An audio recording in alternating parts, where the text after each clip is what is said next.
সকাল ৯টার সংবাদে আপনাদের সবাইকে আমন্ত্রণ জানাচ্ছি। আমি তানজির রহমান। স্বাস্থ্য পরীক্ষার জন্য বিএনপি চেয়ারপারসন খালেদা জিয়াকে এভার কেয়ার হাসপাতালে নেওয়া হয়েছে। রোববার মধ্যরাত ২:৩০টার দিকে তিনি হাসপাতালের উদ্দেশ্যে বাসা থেকে রওনা করেন। পরে রাত ২টা ৫৪ হাসপাতালে পৌঁছান খালেদা জিয়া। বিএনপির মিডিয়া সেলের সদস্য সাইরুল কবির খান এ তথ্য জানান।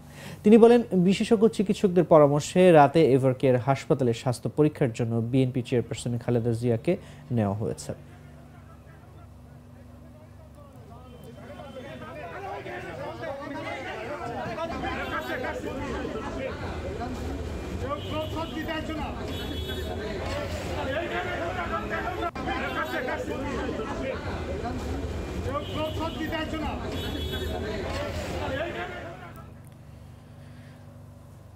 রাজধানীর নিউ মার্কেট এলাকায় ছোট বড় মিলিয়ে ১৯টি মার্কেট। সারা বছরে ক্রেতা সমাগম থাকে এসব মার্কেটে। তবে ঈদ পূজা সহ অন্য উৎসব অনুষ্ঠান কেন্দ্র করে হাজারো ক্রেতায় মুখরিত থাকে পুরো নিউ মার্কেট এলাকা। তবে লোক সমাগমের কারণে কিছু ভোগান্তির সৃষ্টি হয় ব্যস্ততম এই এলাকায়। সড়কের তীব্র যানজটের পাশাপাশি মার্কেটগুলোতে অপরাধমূলক কাজকর্ম বেড়ে যায়। এর মধ্যে চুরি ছিনতাইয়ের ঘটনা বেশি ঘটে। এসব কারণে অন্য সময়ের তুলনায় আইনশৃঙ্খলা নিয়ন্ত্রণে বেশি সতর্ক থাকতে হয় পুলিশকে। ঈদ কেন্দ্র করে বেচা বিক্রিতে ব্যস্ত সময় পার করছেন ব্যবসায়ীরা বলছেন, এবার দেশে রাজনৈতিক পরিবেশ স্থিতিশীল থাকায় মার্কেটে ক্রেতার সমাগম বেড়েছে।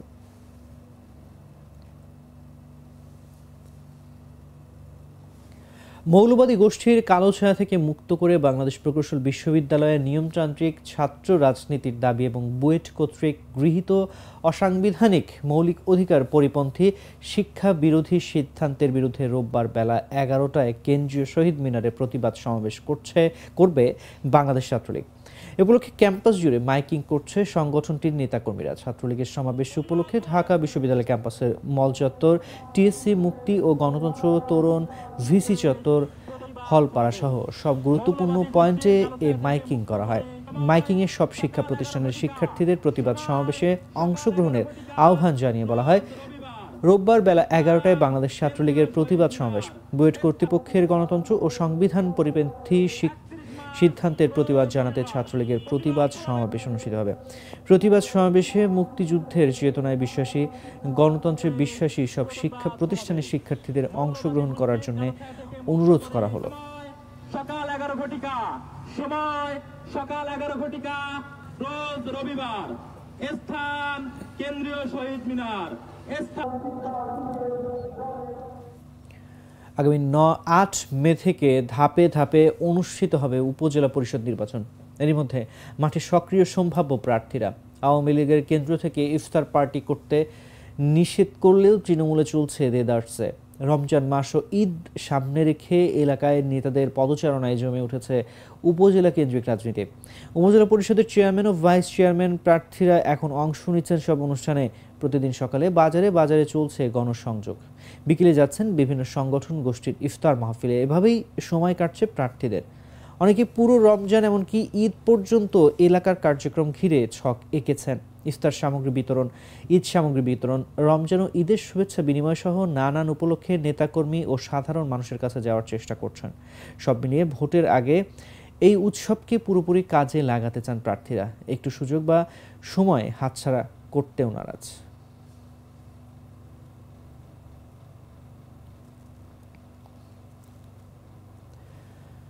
মধ্যরাতে বাংলাদেশ প্রকৌশল বিশ্ববিদ্যালয়ে ছাত্রলীগের কেন্দ্রীয় নেতাদের প্রবেশের ঘটনাকে কেন্দ্র করে সৃষ্ট শিক্ষার্থীদের আন্দোলনে শিবির ও জঙ্গি সংগঠন হিজবুত তাহরিরের সংশ্লিষ্টতা থাকতে পারে বলে দাবি করেছে শিক্ষার্থীদের একাংশ। শনিবার দুপুরে বুয়েট কেন্দ্রীয় শহীদ মিনারে এক সংবাদ সম্মেলনে এমন দাবি করে শিক্ষার্থীদের একাংশ। সংবাদ সম্মেলনে লিখিত বক্তব্যে তারা বলেন, ২০২৩ সালের জুলাই মাসে সুনামগঞ্জের হাওরে রাষ্ট্রবিরোধী ষড়যন্ত্র নাশকতার অভিযোগে বুয়েটের সাবেক ও বর্তমান ৩৪ শিক্ষার্থীকে গ্রেফতার করা হয়, যাদের নামে এখনও কোর্টে মামলা চলমান এবং সবাই জামিনে।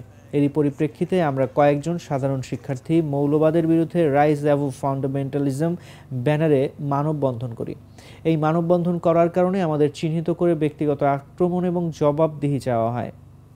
বিভিন্ন হলের রুমে রুমে রাত ১১টা থেকে ভোর ৪টা পর্যন্ত ডেকে জবাবদিহি চায় এবং প্রায় ৭০ থেকে ৮০ জন মিলে দুজনকে ডেকে একটি কালচারাল র্যাগিংয়ের দৃষ্টান্ত রেখে সবার সামনে এছাড়া একটি গোষ্ঠীর ইন্ধনে সাধারণ শিক্ষার্থীদের কাছে আমাদের নিয়ে মিথ্যাচার করে। শিক্ষার্থীরা বলেন, ক্যাম্পাসে ঘটে যাওয়া এসব ঘটনা এবং আমাদের উপর একের পর এক আক্রমণ এটাই প্রমাণ করে দেয় ছাত্র রাজনীতিহীন বুয়েট ক্যাম্পাস এখন প্রায় প্রকাশ্যেই হিজবুত তাহরিরের তাদের কর্মকাণ্ড চালাচ্ছে।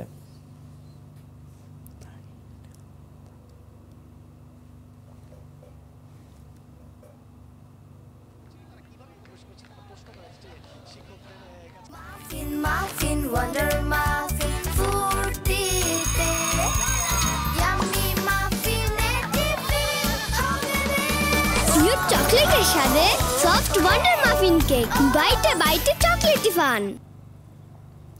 দীর্ঘ ৯ বছর পর কোনো বাধা ছাড়াই রাজনীতিতে বড় পরিসরে ইফতার মাহফিল করেছে বাংলাদেশ জামায়াতে ইসলামী। রাজনীতিবিদ ও বিশিষ্টজনদের নিয়ে ইফতার আয়োজন করে দলটি। শনিবার রাজধানীর হোটেল প্যান প্যাসিফিক সোনারগাঁওয়ে ইফতার মাহফিল অনুষ্ঠিত হয়। এতে ১ ডজনের বেশি বিএনপি নেতা যোগ দেন। অনুষ্ঠানে জামায়াতের সেক্রেটারি জেনারেল মিয়া গোলাম পরোয়ার আমন্ত্রিত অতিথিদের স্বাগত জানিয়ে বক্তব্য দেন।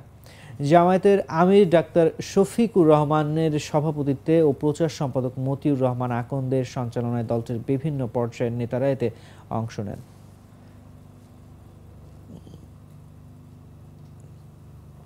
ফেসবুকে চলছে গরুর মাংস বয়কটের হিড়িক। মূলত বাজারে গরুর মাংসের অতিরিক্ত দামের কারণে অনেকে এটিকে বয়কটের ঘোষণা দিয়েছেন।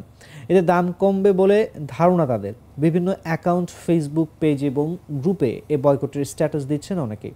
এর আগে রমজানের শুরুতে রাজধানীতে তরমুজের কেজিতে ৮০ থেকে ১০০ টাকায় বিক্রি হয়। তখন থেকে এর প্রতিবাদ জানিয়ে ফেসবুকে এ পণ্য কিছুদিনের জন্য বয়কটের ঘোষণা দিয়ে অনেকে পোস্ট দেন। তবে রোজার মধ্যেই তরমুজ নেমে এসেছে ২০ থেকে ২৫ টাকা কেজি দরে। এটিকে প্রতিবাদ বা বয়কটের ফল হিসেবে দেখছেন নেটিজেনরা।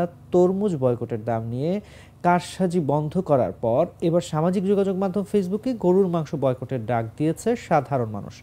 রোজার শুরু থেকেই গরুর মাংসের দাম বেড়েই চলেছে।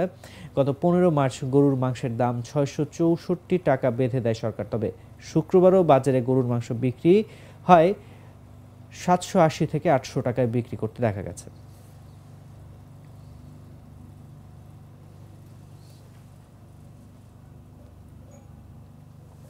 থাকছে এবারে আন্তর্জাতিক সংবাদ।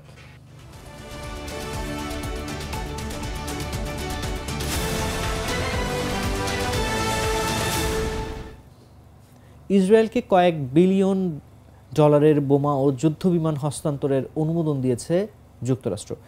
এ বিষয়ের সঙ্গে সংশ্লিষ্ট দুইটি সূত্র এ তথ্য নিশ্চিত করেছে। যদিও ইসরায়েলের রাফা অভিযান নিয়ে আনুষ্ঠানিকভাবে উদ্বেগ জানিয়ে আসছে ওয়াশিংটন।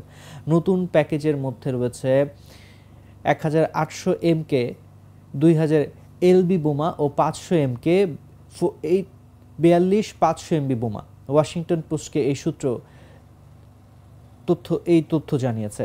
যুক্তরাষ্ট্র প্রতি বছর ইসরায়েলকে ৩.৮ বিলিয়ন ডলারের সামরিক সহায়তা দিয়ে থাকে। গাজায় যখন অব্যাহত বোমা হামলা চালিয়ে আন্তর্জাতিক তীব্র সমালোচনার মুখোমুখি ইসরায়েল, তখন যুক্তরাষ্ট্রের পক্ষ থেকে এই সামরিক সহায়তার খবর এলো। ইসরায়েলকে অব্যাহত প্রতিরক্ষার সহায়তা দিয়ে যাচ্ছে যুক্তরাষ্ট্র। এমন পরিস্থিতিতে কিছু ডেমোক্রেটস ও আরব আমেরিকান গ্রুপ বাইডেন প্রশাসনের সমালোচনা করছেন।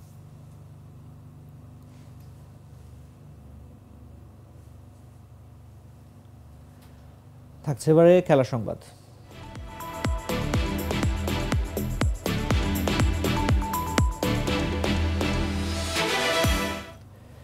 বসুন্ধরা কিংস নাম প্রত্যাহার করায় সাবিনা, সানজিদা মারিয়া সহ জাতীয় দলের তারকাদের নারী ফুটবল লিগে অংশগ্রহণ অনিশ্চিত হয়ে পড়েছিল। ধরেই নেওয়া হয়েছিল এবারে নারী লিগে পা পড়বে না বসুন্ধরা কিংসে চ্যাম্পিয়ন করানো মেয়েদের। তিন দিন আগে বাফুফের নারী উইংয়ের চেয়ারপারসন মাহফুজা আক্তার কিরণ বলেছিলেন লিগে জাতীয় দলের তারকারাও খেলবেন। তবে কোন দলে সাবিনা, সানজিদারা খেলবেন সেটাকে চমক হিসেবেই রেখে দিয়েছিলেন তিনি। জানা গেছে সাবিনা, সানজিদা মারিয়া সহ এক ঝাঁক তারকার নতুন ঠিকানা হতে যাচ্ছে নাসরিন স্পোর্টস একাডেমি। রোববার বিকেল ৩টায় এই ক্লাবটি খেলোয়াড়দের নিবন্ধন সম্পন্ন করবে। জাতীয় দলের অধিনায়ক সাবিনা খাতুন, ভারতের ইস্ট বেঙ্গলে খেলে আসা সানজিদা আক্তার ও জাতীয় দলের মিডফিল্ডার মারিয়া মান্ডা ছাড়াও নাসরিন স্পোর্টস একাডেমিতে ঠিকানা হতে যাচ্ছে Shamsun Nahar junior, Shamsun Nahar, Rituparna Chakma, Monika Chakma, Masura Parvin, শিউলিয়া gym, Marjia Akter, আনাইয়া মগিনী, Matsushima Sumaiya, Krishna রানী সরকার, নীলুফার ইয়াসমিন নীলা, রূপনা চাকমার। নাসরিন স্পোর্টস একাডেমির বাকি খেলোয়াড়রা গতবারের পুরনো।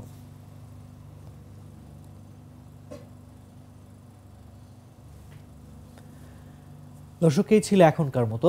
আমাদের পরবর্তী সংবাদ সকাল 10টায় দেখার আমন্ত্রণ জানিয়ে বিদায় নিচ্ছি। এতক্ষণ সঙ্গে থাকার জন্য ধন্যবাদ সকলকে।